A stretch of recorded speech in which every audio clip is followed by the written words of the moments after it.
வணக்கம். மீனராசி அன்பர்களே, மீனராசி இப்போது கும்பத்திலிருந்து மீனத்திற்கு தான் சனி பகவான் பெயர்ச்சி அடைய போகிறார். அதாவது உங்களுக்கு ஜென்ம சனியாக வரப்போகிறார். ஜென்ம சனியாக வரும்போது உங்களுக்கு 3ஆம் இடமான ரிஷபத்தையும் 7ஆம் இடமான கன்னியையும் 10ஆம் இடமான தனுசு ராசியையும் சனி பகவான் பார்க்குறார். இதில் 10ஆம் இடமான தனுசு ராசியை சனி பகவான் பார்க்கும்போது உங்களுக்கு தொழிலில் ஒரு நல்ல ஒரு முன்னேற்றத்தை ஏற்படுத்தி கொடுப்பார். கடின உழைப்பால் தொழிலில் ஒரு நல்ல முன்னேற்றத்தில் நீங்கள் நல்லபடியாக வர முடியும். 4ஆம் இடமான மிதுனத்துக்கு குரு பகவான் மே மாதத்தில் பெயர்ச்சி அடைய போகிறார்.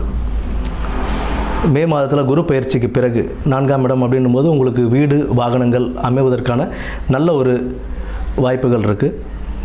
வீடு எக்ஸ்டென்ஷன் பண்ணுறது, புது வாகனங்கள் வாங்கிறது, இது எல்லாத்துலேயுமே நல்லபடியாகவே மேலே வரலாம்.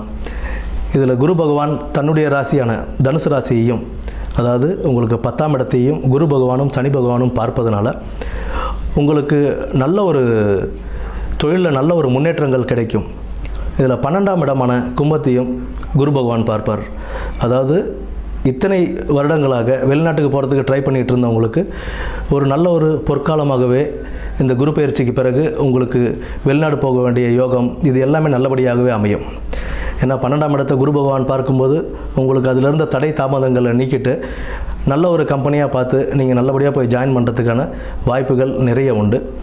ஏன்னா 10ஆம் இடத்தை சனி பகவானும் குரு பகவானும் சேர்ந்து பார்க்கறதுனால உங்களுக்கு தொழிலில் நல்ல ஒரு மேன்மைகள் கிடைக்கும். ஜென்ம சனி பகவான் ஜென்ம சனியாக உட்கார்ந்துருக்கிறதுனால வண்டி வாகனங்களில் போகும்போது கொஞ்சம் கவனங்கள் தேவை. அண்டு உடல் உபாதைகள் சின்ன சின்ன உபாதைகளாக இருந்தாலும் அதை உடனே போயிட்டு நம்ம சரி பண்ணிக்கிறது ரொம்ப ஒரு நன்மையை கொடுக்கும். நன்றி.